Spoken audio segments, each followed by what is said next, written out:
Urdu pedagogy की 25वीं class में मैं एम अली आप सभी का खैर मकदम करता हूँ। पिछली वीडियो में हमने तदरीस ज़बान के मसाइल यानी कि चैलेंजेस ऑफ लैंग्वेज टीचिंग के तहत ज़ू लसानियात और कसीर लसानियात यानी कि बाइलिंगुअलिज्म और मल्टीलिंगुअलिज्म को डिस्कस कर लिया और उससे रिलेटेड कुछ अहम जानकारी भी आपको दे दी। आज की अपनी इस वीडियो में हम लोग सिह लसानी फार्मूला यानी कि 3 लैंग्वेज फार्मूला को डिस्कस करेंगे। उसके बाद जो ज़बान के नकाइस हैं यानी कि लर्निंग डिसऑर्डर जो हैं उनको समझेंगे और फिर शमूलियाती तालीम यानी कि इंक्लूसिव एजुकेशन समावेशी शिक्षा से रिलेटेड कुछ अहम जानकारियाँ आपको देंगे और आखिर में हम लोग पूरे चैप्टर यानी कि तदरीस ज़बान के मसाइल इस चैप्टर से रिलेटेड जितने भी सवालात सीटेट में पूछे गए हैं उनसे रिलेटेड सवालात भी हल करेंगे। यानी कि ये वीडियो आपके लिए बहुत ही ज़्यादा इम्पोर्टेंट होने वाली है। वीडियो को लाइक करें, शेयर करें और हैदरी स्टडी पॉइंट को ज़रूर सब्सक्राइब करें। अगर आप लोगों को सीटेट उर्दू के लिए उर्दू पेडागोजी का मुकम्मल नोट्स चैप्टर वाइज चाहिए और पिछले साल के क्वेश्चन पेपर आंसर की के साथ चाहिए तो आप हमें व्हाट्सअप कर सकते हैं 72 75 54 98 90 पर। से लसानी फार्मूला यानी कि त्रिभाषाई सूत्र 3 लैंग्वेज फार्मूला को आज हम लोग समझ लेते हैं। ये कब इंट्रोड्यूस हुआ, कैसे सामने आया, इसको समझ लेते हैं। तो सबसे पहले सन 1961 में मुख्तलिफ रियासतों के वज़ीर आला के अजलास में आम राय से लसानी फार्मूला उभर कर सामने, यानी कि 1961 में जो स्टेट्स के सीएम इकट्ठा हुए तब वहाँ पे एक आम राय बनी कि एक से लसानी फार्मूला बच्चों के लिए होना चाहिए। जब 1964 में कोठारी कमीशन आया तो कोठारी कमीशन ने 10वीं जमात तक सिह लसानी फार्मूला की सिफारिश की, यानी कि 1946 का जो कोठारी कमीशन था उसने क्लास 10th तक 3 लैंग्वेज फार्मूला को रिकमेंड किया। उसके बाद 1968 की जो एजुकेशन पॉलिसी थी 1968 की शिक्षा नीति के मुताबिक सिह लसानी फार्मूला का जो स्ट्रक्चर बनाया गया वो कैसा था, फर्स्ट लैंग्वेज कौन होगी, सेकेंड लैंग्वेज कौन होगी, थर्ड लैंग्वेज कौन होगी, इसके बारे में जो 1968 की तालीमी पॉलिसी थी उसने स्ट्रक्चर बनाया। और उसने स्ट्रक्चर में जो पहली ज़बान कही वो किसे बताया, तो 1968 की तालीमी पॉलिसी के मुताबिक पहली ज़बान मादरी ज़बान या फिर इलाकाई ज़बान होगी। आप जो घर पे ज़बान सीखते हैं अपने माँ बाप अपने फैमिली मेम्बर्स की मदद से नकल करके तकलीद करके या फिर जो आपके इलाके में रीजनल लैंग्वेज बोली जाती है वो आपकी पहली ज़बान होगी। दूसरी ज़बान कौन होगी, तो हिंदी बोलने वाले रियासतों में दूसरी ज़बान कोई जदीद या अंग्रेज़ी होगी।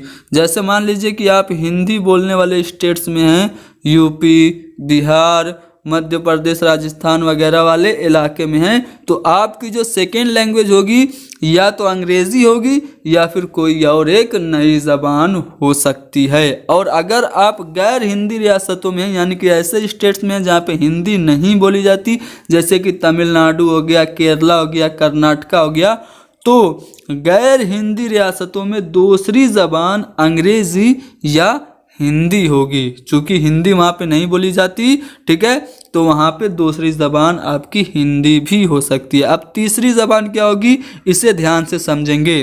तो तीसरी ज़बान जो होगी वो हिंदी रियासतों में जहाँ पे हिंदी बोली जाती है वहाँ पे अंग्रेज़ी होगी या कोई जदीद हिंदुस्तानी ज़बान जो दूसरी ज़बान के तौर पर न पढ़ी जा रही हो। यानी कि अगर आपने हिंदी वाले स्टेट्स में सेकेंड लैंग्वेज के तौर पर अंग्रेज़ी नहीं पढ़ी है तो आपकी थर्ड ज़बान अंग्रेज़ी हो जाएगी। आ रही है बात समझ में। हिंदी रियासतों में तीसरी ज़बान अंग्रेज़ी होगी या कोई जदीद हिंदुस्तानी ज़बान जो दूसरी ज़बान के तौर पर न पढ़ी हो, या गैर हिंदी रियासतों में यानी कि जहाँ पे हिंदी नहीं बोली जाती है वहाँ पे जो तीसरी ज़बान होगी अंग्रेज़ी होगी या कोई जदीद हिंदुस्तानी ज़बान होगी जो दूसरी ज़बान के तौर पर न पढ़ी हो। अगर आपने अंग्रेज़ी या फिर कोई और हिंदुस्तानी ज़बान सेकेंड लैंग्वेज के तौर पर नहीं पढ़ी है तो आपकी थर्ड लैंग्वेज वही ज़बान हो जाएगी। ज़बान के नकाइस यानी कि जो लैंग्वेज डिसऑर्डर हैं उसे समझ लेते हैं। सबसे पहले डिसलेक्सिया की बात करते हैं, इससे बहुत सवाल पूछा जाता है। डिसलेक्सिया को आप एलेक्सिया भी कह सकते हैं। इस दुश्वारी का जो ताल्लुक है वो किससे? पढ़ने से है। अगर आपको पढ़ने में दिक्कत या परेशानी है तो इसका मतलब ये है कि आप डिसलेक्सिया की जो प्रॉब्लम है उससे जूझ रहे हैं। इसकी वजह से बच्चे को पढ़ने, लिखने, हिज्जा और बोलने में दुश्वारी होती है। वो हुरूफ और अलकाब की सही नकल नहीं कर पाता। सा को वो वास पड़ेगा, न्यूक्लियर को अनक्लियर पड़ेगा। यानी कि पढ़ने में दिक्कत या परेशानी को डिसलेक्सिया कहा जाता है। अगली जो दिक्कत है वो है डिस्कैलकुलिया।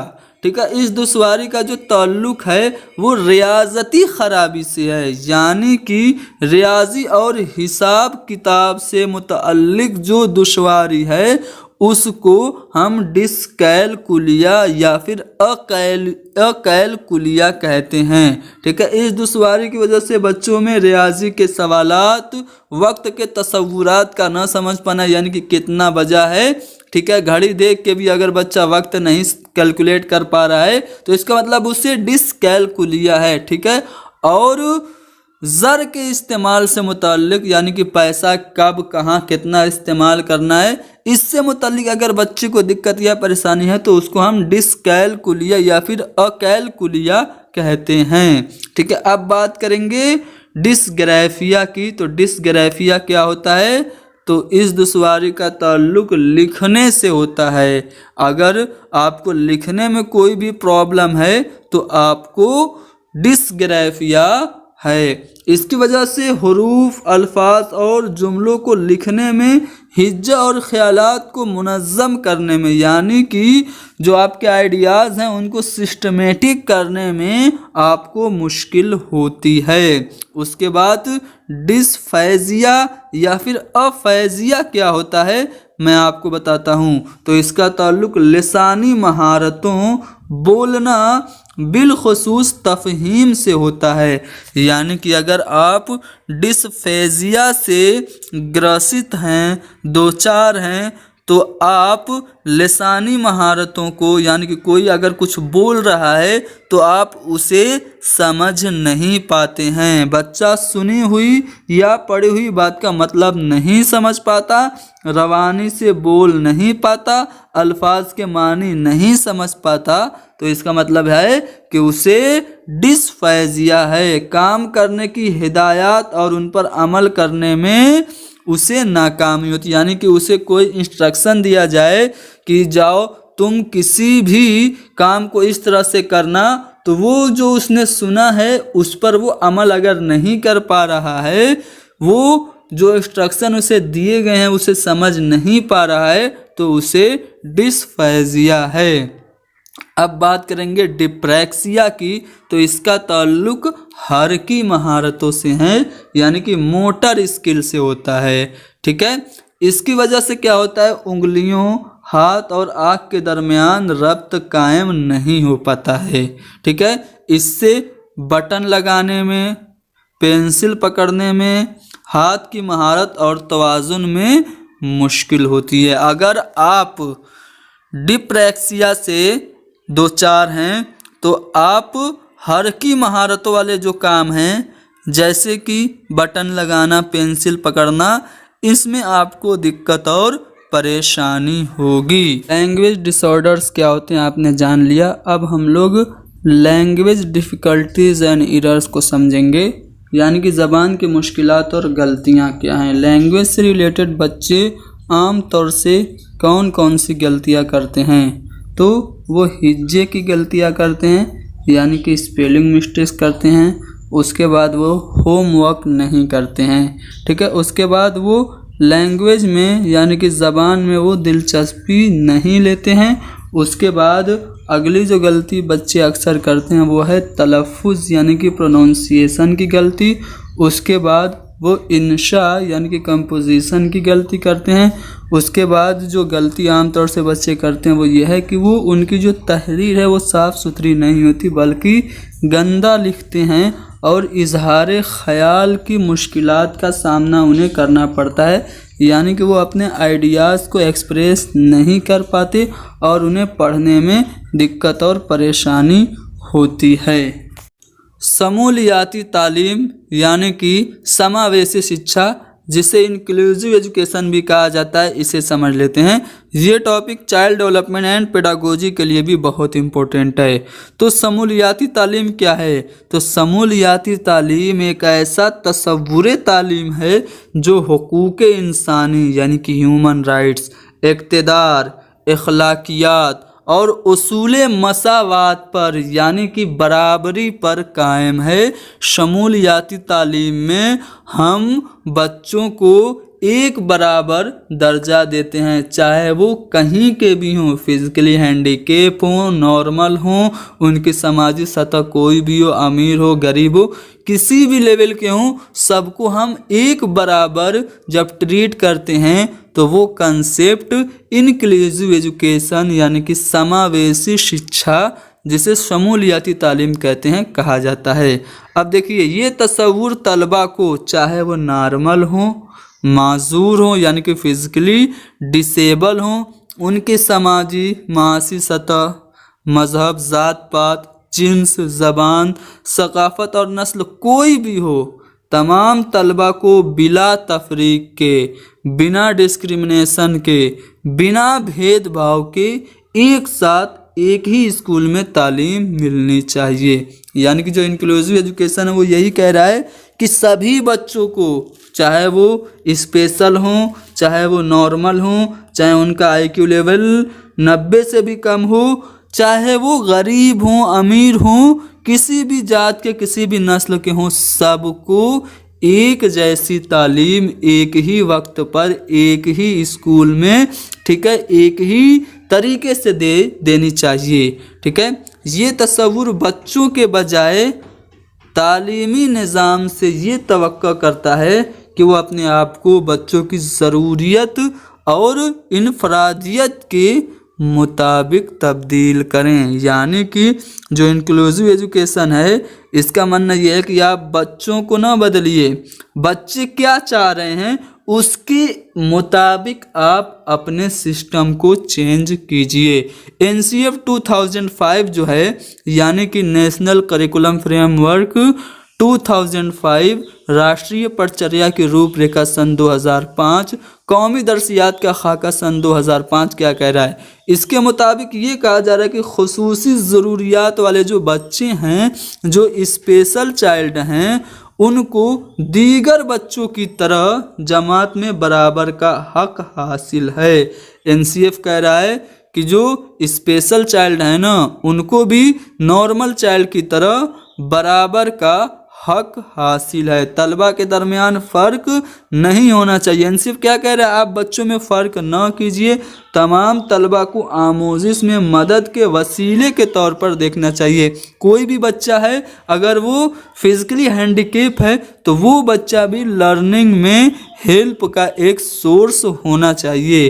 तालीम में शमूलियत समाज में शमूलियत का एक अहम उन्सुर है। यानी कि NCF कह रहा है कि अगर एजुकेशन में इंक्लूसिव होगी तो ये समाज में भी शमूलियत लाएगी। हिंदुस्तान के आइन में यानी कि भारतीय संविधान में भाषा से संबंधित, लैंग्वेज से रिलेटेड जो आर्टिकल और बातें हैं उसे समझ लेते हैं। तो आर्टिकल 343 के मुताबिक देवनागरी जो लिपि है उसमें लिखने वाली हिंदी ज़बान को यूनियन यानी कि मरकज़ की सरकारी ज़बान करार दिया गया है।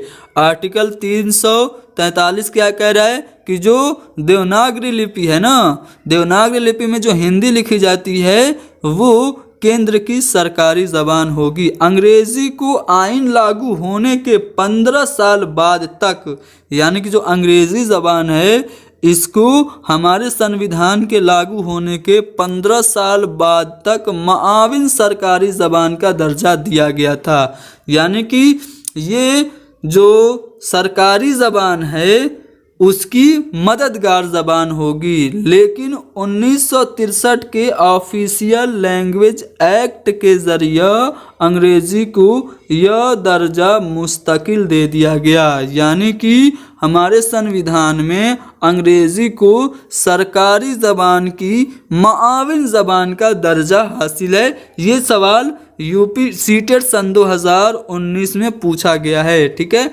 आगे सवालात डिस्कस किए जाएंगे तो आपको दिखाए जाएंगे। ठीक है, उसके बाद आर्टिकल 345 के मुताबिक सूबे की कानून साज असेंबली सूबे में बोली जाने वाली किसी एक या एक से ज़ायद ज़बान को सरकारी ज़बान के तौर पर इस्तेमाल कर सकती है। 345 जो अनुच्छेद है वो ये क्या कह रहा है कि कोई भी स्टेट जो है वो कानून साजी के लिए, कानून बनाने के लिए उस सूबे में जो एक ज़बान बोली जाती है या फिर एक से ज़्यादा ज़बानों को वो अपनी राज्य की सरकारी ज़बान बना सकता है। जैसे यूपी की पहली तो ऑफिशियल लैंग्वेज हिंदी है, लेकिन सन 1989 से उर्दू को भी ऑफिशियल लैंग्वेज का दर्जा दे दिया गया है, जो कि यूपी की सेकेंड ऑफिशियल लैंग्वेज है। तो आर्टिकल 345 के ही तहत उर्दू को यूपी में सेकेंड ऑफिशियल लैंग्वेज का दर्जा मिला है। उसके बाद आर्टिकल 351 के मुताबिक ये कहा जा रहा है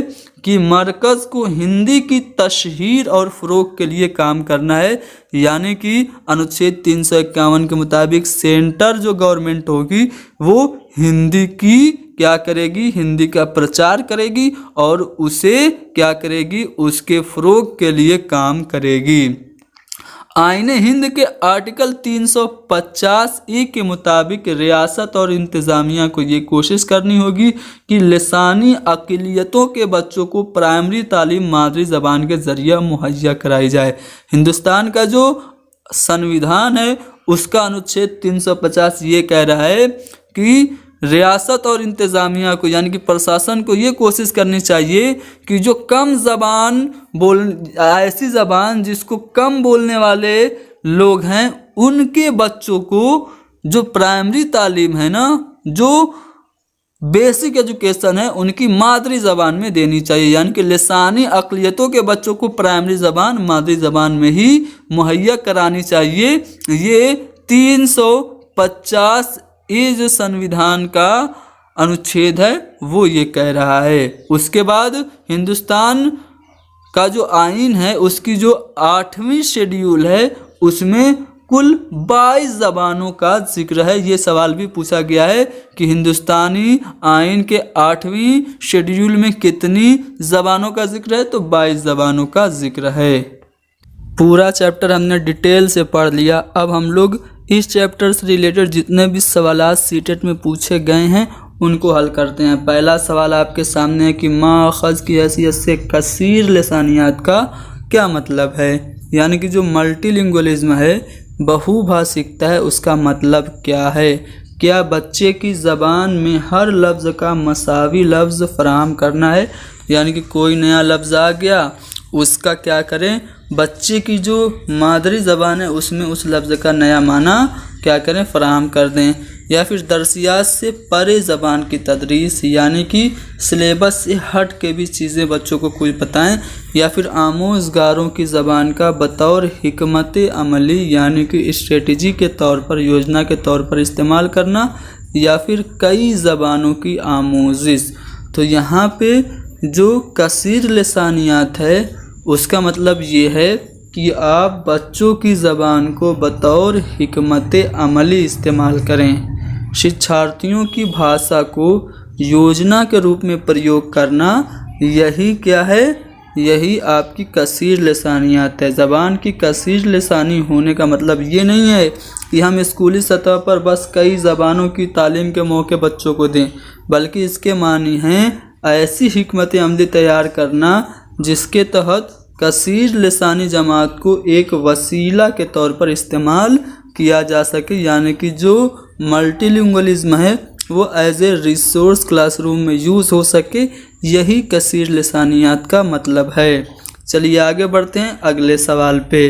अगला सवाल जो है वह है शमूलियती क्लासरूम में तदरीस के वक्त उस्ताद को चाहिए कि एक ऐसा क्लास है जो कि समावेशी है, इंक्लूसिव है, तो ऐसे क्लासरूम में टीचिंग के दौरान टीचर को क्या करना चाहिए। ऑप्शन को गौर से देखेंगे।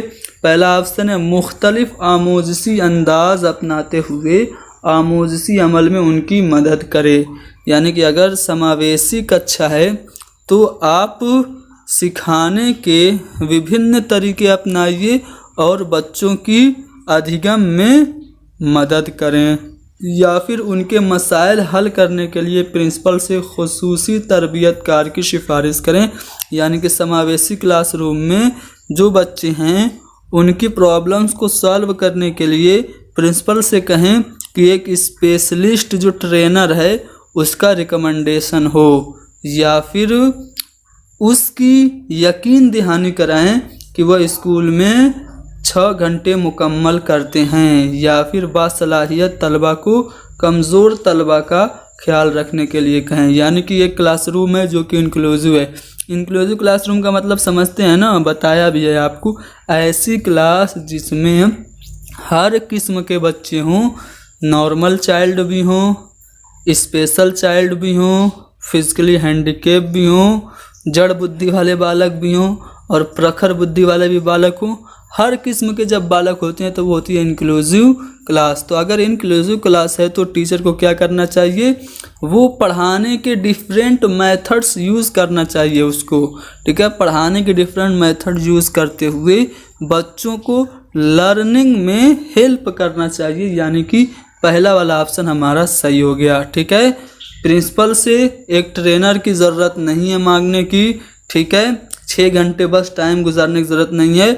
और जो कमज़ोर तलबा हैं और जो तेज़ तलबा हैं उनमें डिस्क्रिमिनेशन नहीं करना है कि बेटा तुम बहुत तेज़ हो तो इस छोटे वाले जो कमज़ोर बच्चा है इसको क्या करो, थोड़ा सा ध्यान दो। ऐसे जो कमज़ोर बच्चा है उसमें हीनता की भावना आ जाएगी, इसलिए चौथा वाला भी गलत है। तो सही हमारा पहला वाला ऑप्शन है, यानी कि मुख्तलिफ आमोज़ी अंदाज अपनाते हुए आमोज़ी अमल में हमें बच्चों की मदद करना चाहिए, ठीक है। शमूलियती तालीम का जो तस्वुर है मैंने आपको इसी क्लास में डिटेल से समझा दिया है, फिर भी यहाँ पे एक्सप्लेनेशन है, आप देख सकते हैं। चलिए, से लिसानी फार्मूला के मुताबिक तीसरी ज़बान कौन सी होती है, तो से लिसानी फार्मूला आज ही मैंने आपको बताया है। से लिसानी फार्मूला में जो पहली ज़बान होती है वो तो आपको पता है मादरी ज़बान होती है, लेकिन जो तीसरी ज़बान होती है वो क्या होती है, क्या सिर्फ संस्कृत होती है? हिंदी और गैर हिंदी बोलने वाली रियासतों के लिए अलग से कोई ज़बान, या फिर सिर्फ कोई गैर मुल्की ज़बान, या फिर पूरे मुल्क में एक जैसी ज़बान? तो यहाँ पे जो 3 लैंग्वेज फार्मूला में जो 3rd लैंग्वेज होती है वो हिंदी और गैर हिंदी बोलने वाले रियासतों के लिए अलहदा ज़बान होती है। तो यहाँ पे बी वाला ऑप्शन हमारा सही है। चलिए, दरसी किताब से परे जाने का मतलब क्या है? आप पढ़ा रहे हैं, पढ़ाते पढ़ाते आप जो टेक्स्ट बुक है उससे बाहर निकल जा रहे हैं और डेली लाइफ से रिलेटेड कोई भी चीज़ें बच्चों को पढ़ा रहे हैं, तो इसका मतलब क्या है? दरसी किताब के अलावा इजाफी मवाद फराहम करना या फिर दरसी किताब मुकम्मल करना ज़रूरी नहीं है, इसलिए आप सिलेबस के बाहर चले जा रहे हैं। या फिर दरसी किताब के इश्काल की सतह तलबा के इदराक की सतह से परे है, या फिर दरसी किताब की सतह से थोड़ा ऊपर जाना है। तो अगर आप दरसी किताब से परे जा रहे हैं, इसका मतलब ये है कि जो पाठ्य पुस्तक है उसके अलावा और भी जानकारी बच्चों को दे रहे हैं। यानी कि दरसी किताब से परे जाने का मतलब है दरसी किताब के अलावा इजाफी मवाद फराहम करना। पहला वाला ऑप्शन हमारा सही जवाब होगा, ठीक है। चलिए, इस सवाल का जवाब अगली वीडियो में बताएंगे, ठीक है। तो आज के लिए इतना ही बस, मिलते हैं हमारी अगली वीडियो में। आप वीडियो को लाइक करें, शेयर करें और हमारे इस चैनल को ज़रूर सब्सक्राइब करें।